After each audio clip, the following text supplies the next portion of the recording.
तो अगला जो टॉपिक हमारा वो है electric field intensity due to an electric dipole. जो फर्स्ट हमने किया था वो हमने किया था एक्सियल लाइन के ऊपर, जो सेकंड हम करेंगे वो हम करेंगे इक्वेटोरियल लाइन के ऊपर। तो यानी कि जो हमारा सेकंड केस रहेगा वो रहेगा ऑन इक्वेटोरियल लाइन। तो इक्वेटोरियल लाइन होगी, उसके ऊपर हम इलेक्ट्रिक फील्ड इंटेंसिटी को निकालेंगे। तो सबसे पहले तो हम एक डाइपोल कंसीडर करते हैं। हमने यहाँ पर एक ये चार्ज लिया हमने -Q, एक हमने चार्ज लिया ये +Q। तो यहाँ से अगर हम इसको ज्वाइन करेंगे तो ये हमारी डाइपोल होगी, ये इसका यहाँ पर सेंटर होगा O। तो अब ये जो लाइन है, ये वाली जो लाइन है, इसको हम इक्वेटोरियल लाइन बोलते हैं। तो इसके ऊपर हमने क्या करना है, इसके ऊपर हमने इलेक्ट्रिक फील्ड को कैलकुलेट करना है। तो इलेक्ट्रिक फील्ड को कैलकुलेट करने के लिए हम क्या करते हैं, इसके कोई यहाँ पर P पॉइंट लेते हैं जहाँ पर हमें इलेक्ट्रिक फील्ड को कैलकुलेट करना है। ये जो P पॉइंट इसके इक्वेटोरियल लाइन पे है, और ये जो लाइन होगी यहाँ पर ये इसकी इक्वेटोरियल लाइन होगी, और ये जो डिस्टेंस ले लेते हैं हम, ये R ले लेते हैं, ये हमारा डिस्टेंस हो गया R। अब यहाँ पर देखिए, जहाँ पर हमें इलेक्ट्रिक फील्ड को कैलकुलेट करना, वहाँ पर हम क्या मानेंगे, यूनिट पॉजिटिव चार्ज मानेंगे कि वहाँ पर क्या रखा है, यूनिट पॉजिटिव चार्ज रखा है। तो अब देखिए, अब यहाँ पर ये जो चार्ज है ये क्या करेगा, इसके ऊपर फोर्स लगाएगा, तो इसकी डायरेक्शन इधर होगी। तो इसका मतलब जो -Q चार्ज है, इसकी वजह से जो इलेक्ट्रिक फील्ड की डायरेक्शन होगी वो क्या होगी, वो ये वाली होगी, इधर इस डायरेक्शन में। तो ये होगी हमारी E1। अब ये वाला जो चार्ज इसके ऊपर फोर्स लगाएगा, तो इसकी वजह से जो इलेक्ट्रिक फील्ड होगी वो किधर होगी, वो इस डायरेक्शन में होगी। तो यहाँ से इस तरीके से, तो इसकी वजह से जो इलेक्ट्रिक फील्ड आएगी हमारी, वो हमारी इस डायरेक्शन में आएगी। इसको थोड़ा सा अच्छे से बना लेते हैं हम। तो इसकी वजह से जो इलेक्ट्रिक फील्ड आएगी वो E2 इस डायरेक्शन में आएगी। तो एक चार्ज हमारा -Q है, जिसकी वजह से इलेक्ट्रिक फील्ड जो होगी वो यहाँ इस डायरेक्शन में होगी। एक हमारा चार्ज ये होगा जिसकी वजह से इलेक्ट्रिक फील्ड इस डायरेक्शन में होगी। तो अब ये जो पॉइंट है ये R डिस्टेंस पे था। ये टोटल जो डाइपोल का डिस्टेंस हमारा है वो 2a होता है। तो यहाँ से जो डिस्टेंस होगा, a डिस्टेंस ये होगा, a डिस्टेंस ये होगा। तो अगर हम पाइथागोरस थ्योरम की वैल्यू लगाकर इसकी वैल्यू लगाएं, अगर हम यहाँ पर ये एंगल थीटा ले ले, तो इसकी जो वैल्यू आएगी ये आएगी R² + a²। सेम अगर हम यहाँ पर वैल्यू निकालेंगे तो यहाँ पर भी जो वैल्यू आएगी हमारी R² + a²। तो ये हमारी वैल्यू आएगी। तो अब हम क्या करते हैं, अब हम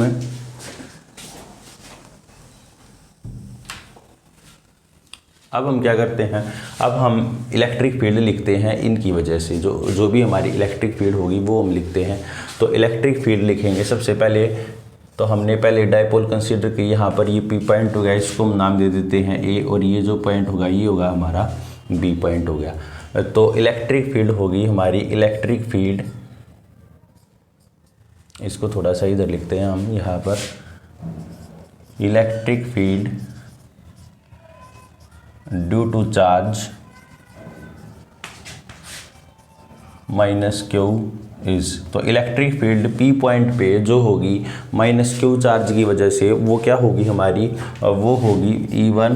तो ये होगा हमारा 1/4 पाई एप्सिलॉन नॉट, और ये हो जाएगा Q डिवाइड बाई, अब यहाँ पर जो डिस्टेंस है यानी कि √R² + a², और इसका क्या हो जाएगा, स्क्वायर हो जाएगा। और अगर हम इसकी डायरेक्शन देखेंगे तो अलोंग ये किस डायरेक्शन में है, इस डायरेक्शन में है, तो PA, तो PA की डायरेक्शन में आएगी।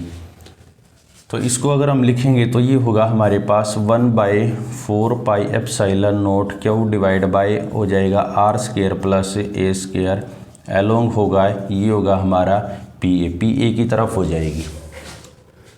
उसके बाद सेम इलेक्ट्रिक फील्ड अगर हम लिखेंगे, electric field due to charge +Q charge की वजह से जो होगी वो होगी हमारी, देखिए डिस्टेंस बिल्कुल सेम है, यहाँ पर R² + a² का रूट है। तो जो E2 की वैल्यू है वो हो जाएगी हमारी 1/4 pi epsilon not Q divide by, ये हो जाएगा R² + a²। और अगर हम इसकी डायरेक्शन देखें तो इधर ये जो है ये डायरेक्शन होगी हमारी, यहाँ पर नाम दे देते हैं हम, C दे देते हैं। तो अलोंग होगी हमारी ये अलोंग PC। ये इक्वेशन नंबर हमारी 2 हो जाएगी, ये इक्वेशन नंबर हमारी 1 होगी। तो एक फील्ड हमने देखी जो E1 है वो इधर है, दूसरी जो फील्ड है E2 वो हमारी इधर है। तो अब देखिए, अब हम क्या करते हैं, यहाँ पर ये अगर एंगल थीटा है तो यहाँ पर क्या होगा, यहाँ पर हम क्या करते हैं, यहाँ पर E1 और E2 को रिजोल्व करेंगे। अगर ये एंगल थीटा है तो ये भी हमारा क्या होगा, ये भी हमारा थीटा बनेगा। और अगर ये एंगल थीटा है तो इक्वेटोरियल ट्रायंगल में ये भी यहाँ पर थीटा होगा, और ये अगर थीटा है तो ये एंगल भी क्या होगा, थीटा होगा। तो इतना हमने काम करना है पहले। उसके बाद हम क्या करते हैं, उसके बाद हम रिजोल्व करते हैं, E1 और E2 को रिजोल्व करेंगे। तो E1 और E2 को जब रिजोल्व करेंगे तो ये जो यहाँ पर वेक्टर है, ये जो वेक्टर है इलेक्ट्रिक फील्ड E1, इसको अगर रिजोल्व करेंगे तो जिसके साथ एंगल बनता है ये क्या होगा, ये हमारा होगा कोस का कंपोनेंट E1 कोस थीटा, और ये जो होगा हमारा इधर जो कंपोनेंट होगा हमारा ये होगा E1 साइन थीटा।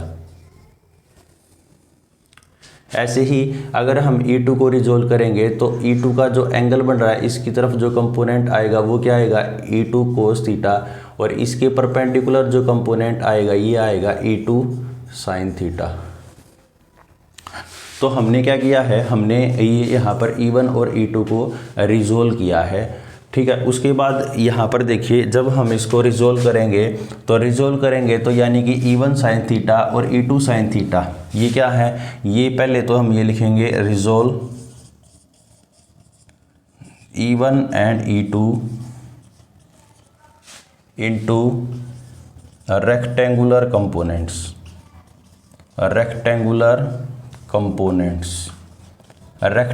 कंपोनेंट्स में हम क्या करेंगे, इसको रिजोल्व करेंगे। तो जब हमने इसको रिजोल्व किया है तो E1 साइन थीटा और E2 साइन थीटा के जो कंपोनेंट आ रहे हैं वो क्या है, वो सेम थी मैग्नीट्यूड में और अपोजिट डायरेक्शन में है। E1 साइन थीटा इधर है, E2 साइन थीटा इधर है, तो इसका मतलब ये क्या है, ये कंपोनेंट सेम है मैग्नीट्यूड में लेकिन अपोजिट डायरेक्शन में, तो ये तो कैंसिल आउट करेंगे। तो यानी कि जो E1 साइन थीटा है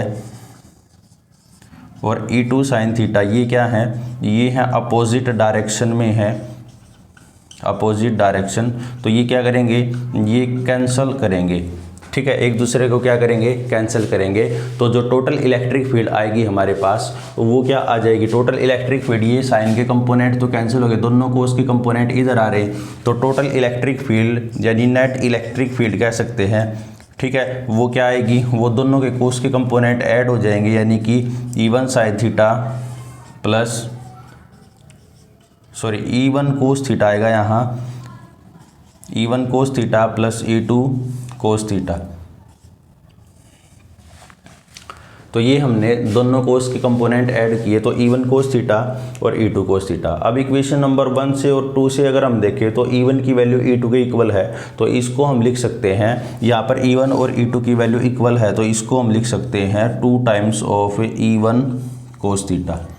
तो जो नेट इलेक्ट्रिक फील्ड आएगी हमारे पास वो क्या आएगी, वो आएगी हमारे पास 2E1 कोस थीटा। तो अब हमें क्या करना है, अब हमने इसकी वैल्यू को पुट करना है। तो इसकी वैल्यू को जब हम पुट करेंगे तो यहाँ पर मैं पुट करके दिखा रहा हूँ। तो नेट इलेक्ट्रिक फील्ड जो आएगी हमारे पास E, वो आएगी 2E1 यानी 2 इंटू E1 की वैल्यू को अगर हम लिखेंगे तो E1 की जो वैल्यू है वो है 1/4 pi epsilon naught Q by 1/4 pi epsilon naught Q divide by R square plus A square. ये हमने यहाँ पर वैल्यू को पुट किया है, ठीक है। और उसके साथ क्या है, उसके साथ कोस थीटा है, कोस थीटा यानी कि इस ट्रायंगल से अगर हम यहाँ पर कोस थीटा देखें तो कोस थीटा होता है हमारा 20/2 हाइपोटेनियस, और जो बेस होता है हमारा वो ए है और हाइपोटेनियस हमारा ये। तो इनटू करेंगे इसके साथ, into cos theta A divide by ये हो जाएगा आर स्क्वायर प्लस ए स्क्वायर। तो हमने यहाँ पर इसमें ये वैल्यू पुट करी है 2 इंटू यहाँ पर E1 की वैल्यू हमारी ये हो गई, और कोस थीटा हमने इस ट्रायंगल से निकालेंगे। तो इस ट्रायंगल से जो कोस थीटा हमारे पास बनेगा वो बनेगा a divide by root R square plus A square. उसके बाद हम अगर इसको सोल्व करेंगे तो अगर हम यहाँ से देखें तो यहाँ से पावर ये आर स्क्वायर प्लस ए स्क्वायर है, इसकी पावर 1 है। यहाँ पर ये जो टोटल पावर है यहाँ पर ये 1 है, और यहाँ पर रूट का मतलब है कि पावर हाफ है, तो जो टोटल पावर बनेगी हमारी वो 3/2 बनेगी। तो अगर हम यहाँ पर इलेक्ट्रिक फील्ड लिखें, इलेक्ट्रिक फील्ड को अगर हम लिखेंगे तो इलेक्ट्रिक फील्ड जो होगी हमारे पास टोटल, तो ये हो जाएगी 2 इंटू ये हो जाएगा Q divide by 4πε0 r square plus A square और पावर 3/2। जो टोटल पावर होगी हमारे पास वो हमारी ये हो जाएगी। तो उसके बाद देखिए, उसके बाद ये होगा हमारा, ये होगा 2 इंटू ये देखिए यहाँ पर साथ में एक टर्म और आ रही है, ए और आ रहा है, तो ये देखिए ये हो जाएगा हमारा Q इंटू, यहाँ पर अगर हम इसको लिखेंगे तो इसको हम लिख सकते हैं Q इंटू 2a और डिवाइड बाई ये क्या होगा 4πε0 आर स्क्वायर प्लस ए स्क्वायर। अब हमने पढ़ा है कि जो Q इंटू 2a होता है ये हमारे पास डाइपोल मोमेंट होती है, तो इसको हम लिख सकते हैं, ये होगा हमारे पास Q इंटू 2a क्या होता है, ये होता है हमारे पास P, तो ये हो गया P डिवाइड बाई ये होगा 4πε0 आर स्क्वायर प्लस ए स्क्वायर, और पावर जो होगी हमारे पास वो पावर होगी हमारी 3/2। अब इसमें देखिए, इसमें जो होगा हमारे पास E, अगर हम ये जो R पॉइंट ले रहे हैं, अगर ये जो R पॉइंट ले रही है, ये जो डिस्टेंस है ये इस A के कंपैरिजन में बहुत ज़्यादा है, यानी कि if R is greater than A, तो इस केस में क्या होगा, ये जो A स्क्वायर है ये नेगलेक्ट हो जाएगा, और R स्क्वायर की पावर 3/2 है, तो यहाँ पर R क्यूब बचेगा। तो जो टोटल इलेक्ट्रिक फील्ड है हमारे पास वो हम क्या लिखेंगे, वो हम लिखेंगे P divide by 4πε0 r cube. तो जो नेट इलेक्ट्रिक फील्ड आएगी हमारे पास इक्वेटोरियल लाइन के ऊपर या इक्वेटोरियल प्लेन के ऊपर, वो आएगी E is equal to P divide by 4πε0 r cube. तो ये हमारी इलेक्ट्रिक फील्ड आ जाएगी। अब जो इलेक्ट्रिक फील्ड है, नेट इलेक्ट्रिक फील्ड है, उसकी जो डायरेक्शन है वो यहाँ से इस डायरेक्शन में है, ठीक है। लेकिन जो डाइपोल मोमेंट है उसकी जो डायरेक्शन होती है नेगेटिव टू पॉजिटिव होती है। इलेक्ट्रिक फील्ड की डायरेक्शन पॉजिटिव टू नेगेटिव दोनों अपोजिट डायरेक्शन में। तो अगर हम इसको वेक्टर फॉर्म में लिखेंगे तो वेक्टर फॉर्म के अंदर ये आएगा हमारे पास -p डिवाइड बाय होगा 4πε0 आर क्यूब। तो ये हमारे पास फाइनल एक्सप्रेशन आएगा। तो दोनों ही केस में जो हमारा आ रहा है, जो इलेक्ट्रिक फील्ड होगी वो क्या हो जाएगी, वो इन्वर्सली प्रोपोर्शनल हो जाएगी आर क्यूब की। तो यानी कि डाइपोल के केस में जो इलेक्ट्रिक फील्ड होती है वो हमारी आर क्यूब के, यानी कि आर क्यूब के इन्वर्सली प्रोपोर्शनल है।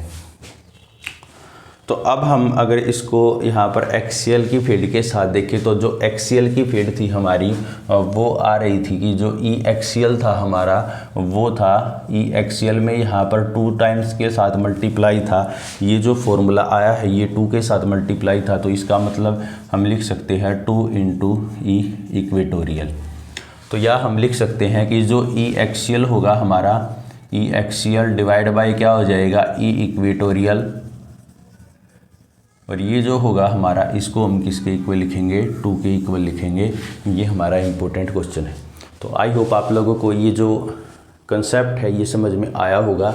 Electric field intensity due to an electric dipole on the equatorial line, equatorial line के ऊपर ये जो कंसेप्ट है ये हमने यहाँ पर स्टडी किया। एक बार जल्दी से इसको रिकैप कर लेते हैं।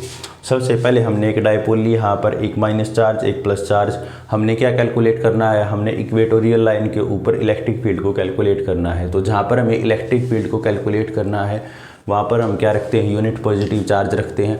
तो यूनिट पॉजिटिव चार्ज की वजह से यहाँ पर पॉजिटिव यहाँ पर नेगेटिव, तो एक इलेक्ट्रिक फील्ड इधर हो गई। ये पॉजिटिव की वजह से जो इलेक्ट्रिक फील्ड होगी ये हमारी इस डायरेक्शन में होगी। तो अब उसके बाद हमने क्या किया, उसके बाद एक फील्ड हमारी इधर है एक इधर है, तो हमने क्या किया, यहाँ पर E1 और E2 को रिजोल्व किया। E1 को जब रिजोल्व करेंगे तो जिसके साथ एंगल बनेगा वो कोस का कंपोनेंट हो गया, और इसके परपेंडिकुलर साइन का कंपोनेंट हो गया। E2 को जब रिजोल्व करेंगे तो जिसके साथ एंगल बनेगा वो हमारा कोस का कंपोनेंट और इसके परपेंडिकुलर साइन का कंपोनेंट। तो हम देख रहे हैं कि यहाँ पर जो साइन के कंपोनेंट है ये वाला और ये वाला क्या है, एक दूसरे के अपोजिट डायरेक्शन में है। और क्योंकि E1 और E2 यहाँ पर E1 और E2 का जो वैल्यू है वो दोनों सेम है, तो इसका मतलब ये दोनों क्या करेंगे, एक दूसरे को कैंसिल करेंगे।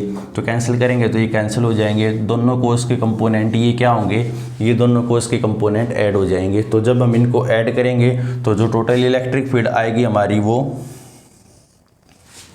2E1 कोस थीटा आएगी।